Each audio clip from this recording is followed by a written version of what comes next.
ਅੱਜ ਦੀ ਵੀਡੀਓ ਵਿੱਚ ਅਸੀਂ ਸੁਪਰੀਮ ਕੋਰਟ ਬਾਰੇ 30 ਮਹੱਤਵਪੂਰਨ ਪ੍ਰਸ਼ਨ ਉੱਤਰਾਂ ਤੇ ਚਰਚਾ ਕਰਾਂਗੇ।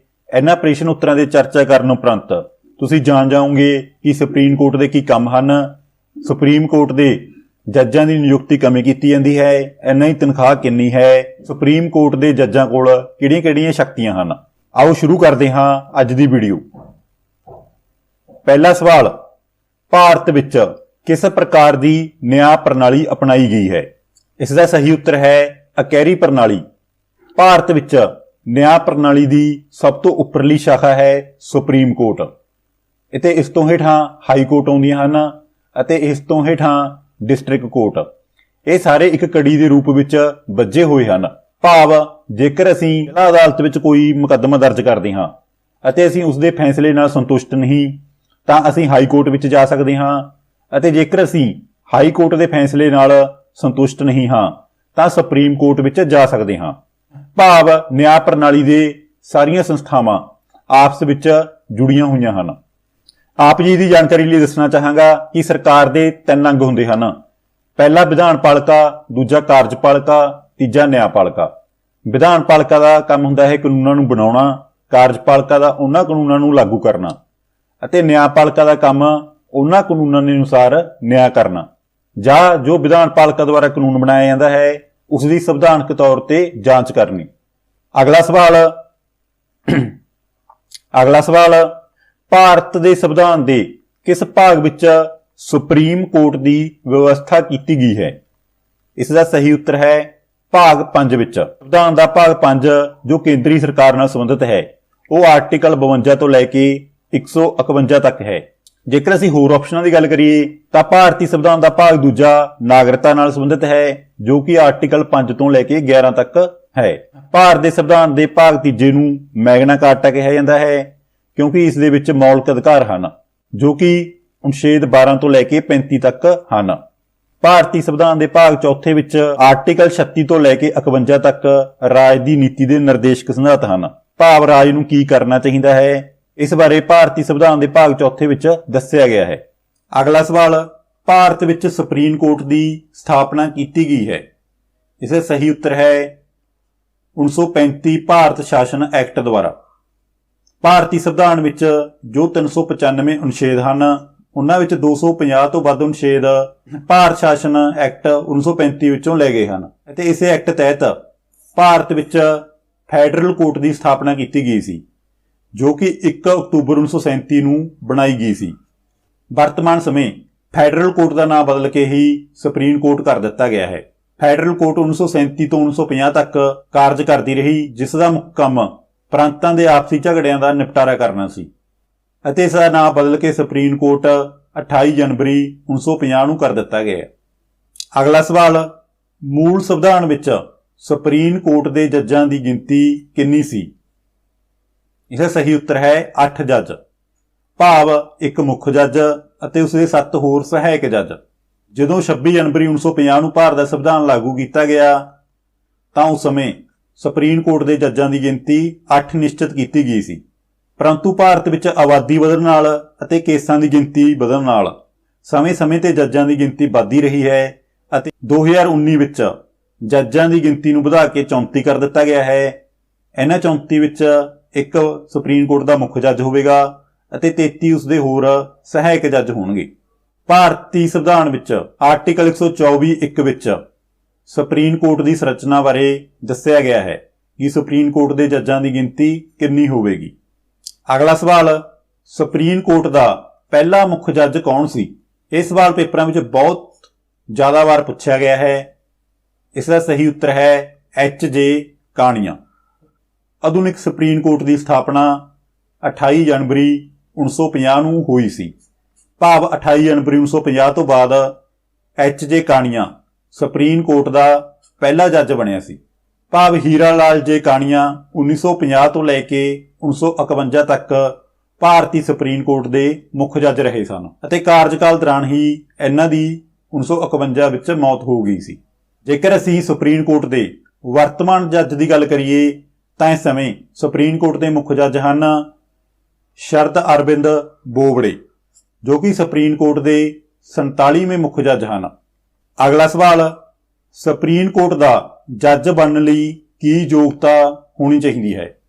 ਜੇਕਰ ਤੁਸੀਂ ਸੁਪਰੀਮ ਕੋਰਟ ਦਾ ਜੱਜ ਬਣਨਾ ਚਾਹੁੰਦੇ ਹੋ ਤਾਂ ਕੀ ਯੋਗਤਾ ਹੋਣੀ ਚਾਹੀਦੀ ਹੈ? ਇਸ ਦਾ ਸਹੀ ਉੱਤਰ ਹੈ ਆਪਸ਼ਨ 1 ਅਤੇ 2 ਜਾਂ 3। ਭਾਵ ਜੇਕਰ ਕਿਸੇ ਨੇ ਸੁਪਰੀਮ ਕੋਰਟ ਦਾ ਜੱਜ ਬਣਨਾ ਹੈ ਤਾਂ ਉਸ ਨੂੰ ਭਾਰਤ ਦਾ ਨਾਗਰਿਕ ਹੋਣਾ ਜ਼ਰੂਰੀ ਹੈ। ਉਹ ਇੱਕ ਜਾਂ ਇੱਕ ਤੋਂ ਵੱਧ ਹਾਈ ਕੋਰਟ ਵਿੱਚ 5 ਸਾਲ ਜੱਜ ਰਿਹਾ ਹੋਵੇ ਜਾਂ ਕਿਸੇ ਹਾਈ ਕੋਰਟ ਵਿੱਚ 10 ਸਾਲ ਵਕਾਲਤ ਕੀਤੀ ਹੋਵੇ ਜਾਂ ਰਾਸ਼ਟਰਪਤੀ ਦੀ ਨਜ਼ਰ ਵਿੱਚ ਕਾਨੂੰਨ ਦਾ ਵਧੀਆ ਜਾਣਕਾਰ ਹੋਵੇ। ਇਹਨਾਂ ਸ਼ਰਤਾਂ ਨੂੰ ਪੂਰਾ ਕਰਨ ਤੇ ਹੀ ਕਿਸੇ ਵਿਅਕਤੀ ਨੂੰ ਸੁਪਰੀਮ ਕੋਰਟ ਦਾ ਮੁੱਖ ਜੱਜ ਬਣਾਇਆ ਜਾ ਸਕਦਾ ਹੈ। ਭਾਰਤੀ ਸੰਵਿਧਾਨ ਵਿੱਚ ਸੁਪਰੀਮ ਕੋਰਟ ਦੇ ਜੱਜ ਬਣਨ ਦੀ ਯੋਗਤਾ ਆਰਟੀਕਲ 124 ਦੇ ਭਾਗ 3 ਵਿੱਚ ਦੱਸੀ ਗਈ ਹੈ। ਅਗਲਾ ਸਵਾਲ, ਸੁਪਰੀਮ ਕੋਰਟ ਦੇ ਮੁੱਖ ਜੱਜ ਦੀ ਨਿਯੁਕਤੀ ਕਿਸ ਦੁਆਰਾ ਕੀਤੀ ਜਾਂਦੀ ਹੈ? ਸਹੀ ਉੱਤਰ ਰਾਸ਼ਟਰਪਤੀ ਦੁਆਰਾ। ਭਾਰਤ ਵਿੱਚ ਰਾਸ਼ਟਰਪਤੀ ਨੂੰ ਦੇਸ਼ ਦਾ ਪਹਿਲਾ ਨਾਗਰਿਕ ਕਿਹਾ ਜਾਂਦਾ ਹੈ ਅਤੇ ਦੇਸ਼ ਦਾ ਮੁਖੀ ਰਾਸ਼ਟਰਪਤੀ ਨੂੰ ਕਿਹਾ ਜਾਂਦਾ ਹੈ। ਸੁਪਰੀਮ ਕੋਰਟ ਦੇ ਜੱਜਾਂ ਦੀ ਨਿਯੁਕਤੀ ਵਰਤਮਾਨ ਸਮੇਂ ਕਾਲਜੀਅਮ ਸਿਸਟਮ ਦੁਆਰਾ ਕੀਤੀ ਜਾਂਦੀ ਹੈ। ਕਾਲਜੀਅਮ ਜੱਜਾਂ ਦੀ ਨਿਯੁਕਤੀ ਕਰਨ ਦੀ ਇੱਕ ਕਮੇਟੀ ਬਣਾਈ ਜਾਂਦੀ ਹੈ ਜਿਸ ਵਿੱਚ 5 ਜੱਜ ਸ਼ਾਮਲ ਹੁੰਦੇ ਹਨ, ਜਿਸ ਵਿੱਚ ਸੁਪਰੀਮ ਕੋਰਟ ਦਾ ਮੁੱਖ ਜੱਜ ਅਤੇ 4 ਹੋਰ ਸਹਾਇਕ ਜੱਜ ਹੁੰਦੇ ਹਨ। ਕਾਲਜੀਅਮ ਦੁਆਰਾ ਜਿਨ੍ਹਾਂ ਵੀ ਵਿਅਕਤੀਆਂ ਦੇ ਨਾਮ ਦੀ ਸਿਫਾਰਿਸ਼ ਕਰਕੇ ਰਾਸ਼ਟਰਪਤੀ ਕੋਲ ਭੇਜੀ ਜਾਂਦੀ ਹੈ, ਰਾਸ਼ਟਰਪਤੀ ਉਹਨਾਂ ਵਿਅਕਤੀਆਂ ਦੀ ਨਿਯੁਕਤੀ ਸੁਪਰੀਮ ਕੋਰਟ ਦੇ ਜੱਜਾਂ ਵਜੋਂ ਕਰ ਦਿੰਦਾ ਹੈ।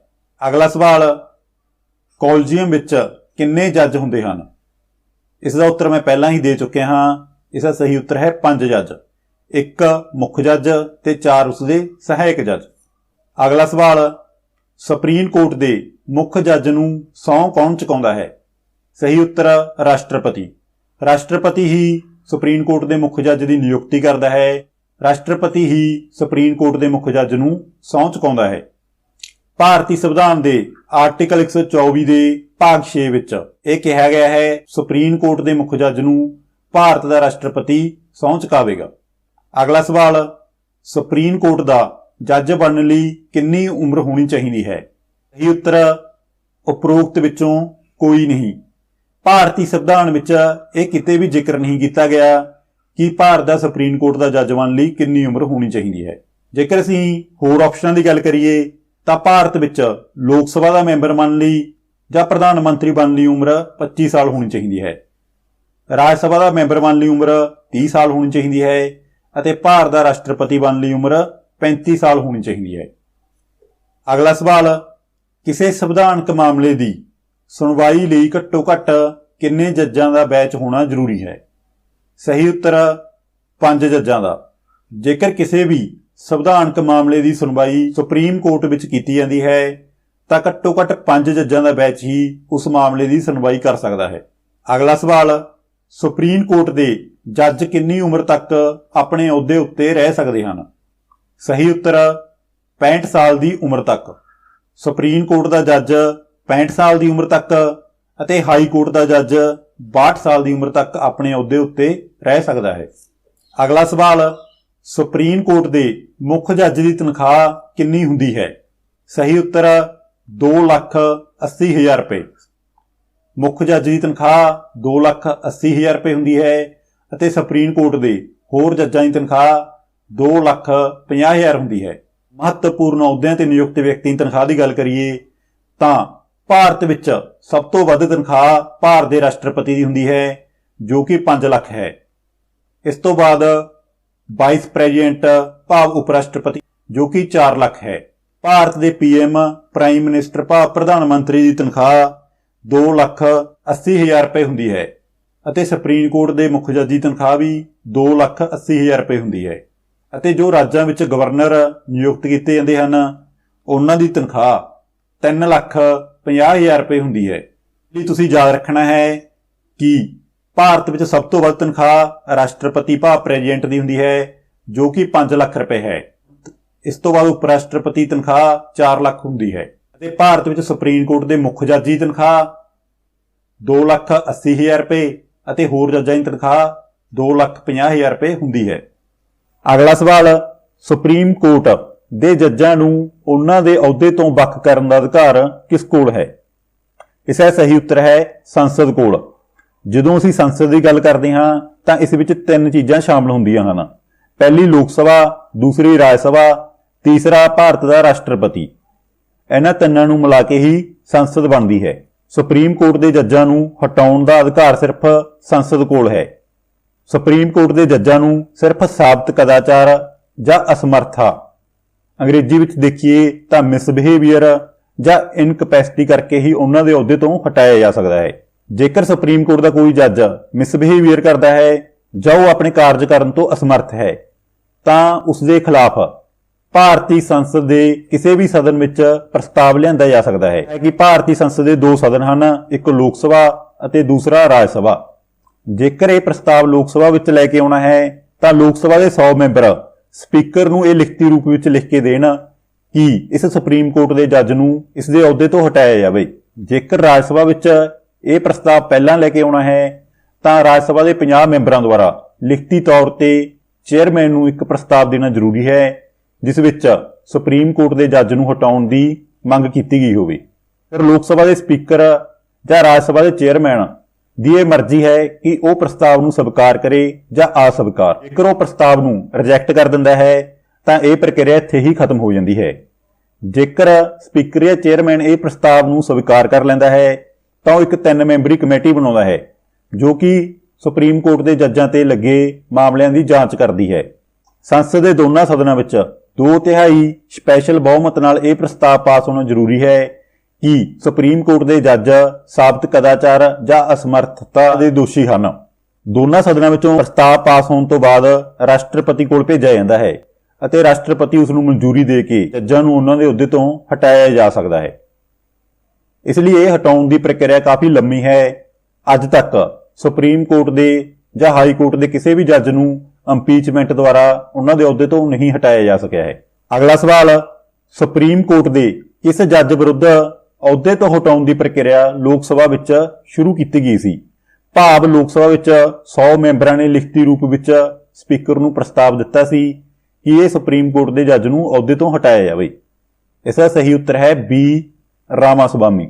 ਬੀ ਰਾਮਾਸਵਾਮੀ ਭਾਰਤੀ ਸੁਪਰੀਮ ਕੋਰਟ ਦੇ 1991 ਤੋਂ ਲੈ ਕੇ 1993 ਤੱਕ ਮੁੱਖ ਜੱਜ ਰਹੇ ਹਨ, ਜਿਨ੍ਹਾਂ ਵਿਰੁੱਧ ਪਹਿਲੀ ਵਾਰ ਲੋਕ ਸਭਾ ਵਿੱਚ ਅਹੁਦੇ ਤੋਂ ਹਟਾਉਣ ਦੀ ਪ੍ਰਕਿਰਿਆ, ਜਿਸ ਨੂੰ ਇੰਪੀਚਮੈਂਟ ਕਿਹਾ ਜਾਂਦਾ ਹੈ, ਲੋਕ ਸਭਾ ਵਿੱਚ ਸ਼ੁਰੂ ਕੀਤੀ ਗਈ ਸੀ।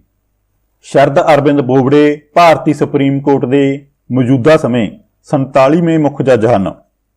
ਅਗਲਾ ਸਵਾਲ, ਸੁਪਰੀਮ ਕੋਰਟ ਵਿੱਚ ਅਡਹੌਕ ਜੱਜ ਸੰਬੰਧੀ ਵਿਵਸਥਾ ਭਾਰਤੀ ਸੰਵਿਧਾਨ ਦੇ ਕਿਸ ਆਰਟੀਕਲ ਵਿੱਚ ਕੀਤੀ ਗਈ ਹੈ?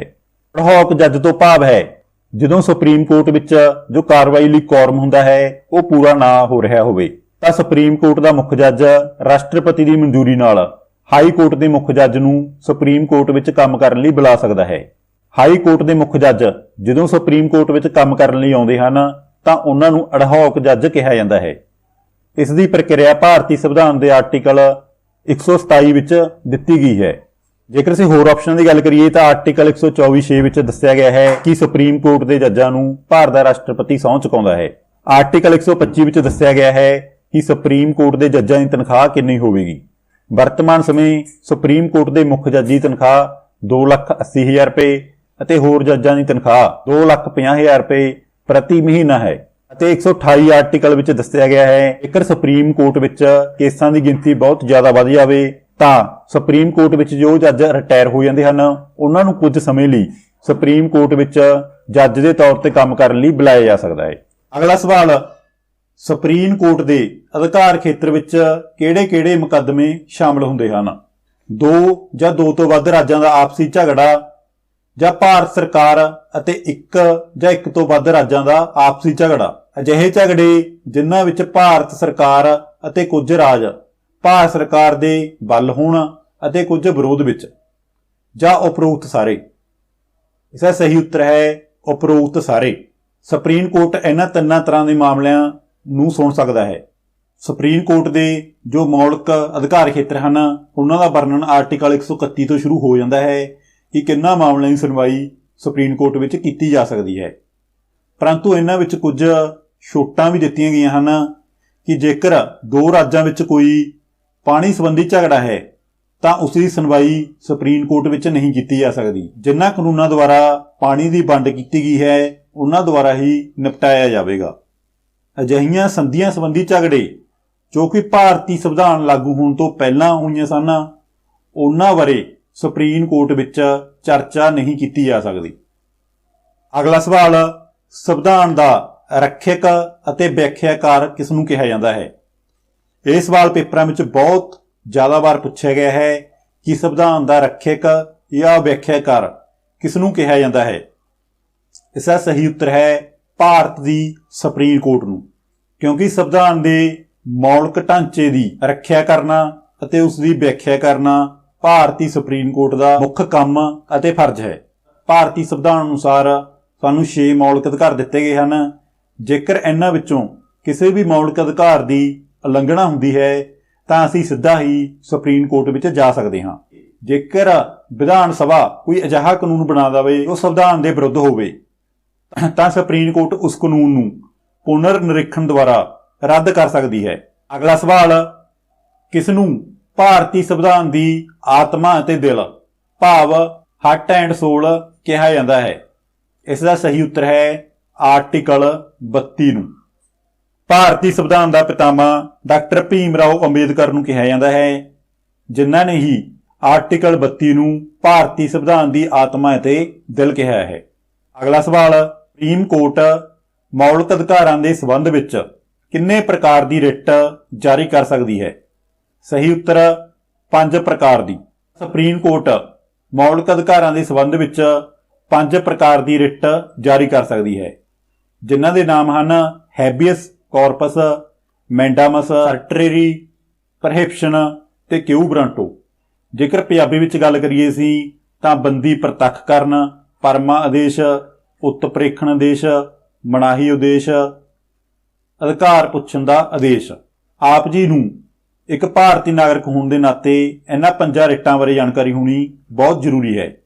ਜੇਕਰ ਕਿਸੇ ਵਿਅਕਤੀ ਨੂੰ ਗੈਰ ਕਾਨੂੰਨੀ ਢੰਗ ਨਾਲ ਗ੍ਰਿਫਤਾਰ ਕੀਤਾ ਜਾਂਦਾ ਹੈ ਜਾਂ ਉਸ ਨੂੰ ਬੰਦੀ ਬਣਾ ਕੇ ਰੱਖਿਆ ਜਾਂਦਾ ਹੈ ਤਾਂ ਸੁਪਰੀਮ ਕੋਰਟ ਕੋਲ ਅਧਿਕਾਰ ਹੈ ਕਿ ਉਹ ਹੈਬੀਅਸ ਕਾਰਪਸ ਰਾਹੀਂ ਇੱਕ ਆਦੇਸ਼ ਜਾਰੀ ਕਰੇ, ਜਿਸ ਰਾਹੀਂ ਗੈਰ ਕਾਨੂੰਨੀ ਢੰਗ ਨਾਲ ਗ੍ਰਿਫਤਾਰ ਕੀਤੇ ਵਿਅਕਤੀ ਨੂੰ ਤੁਰੰਤ ਰਿਹਾ ਕਰਾਇਆ ਜਾਂਦਾ ਹੈ ਅਤੇ ਅਜਿਹਾ ਕਰਨ ਵਾਲੇ ਵਿਰੁੱਧ ਕਾਨੂੰਨੀ ਤੌਰ ਤੇ ਕਾਰਵਾਈ ਕੀਤੀ ਜਾਂਦੀ ਹੈ।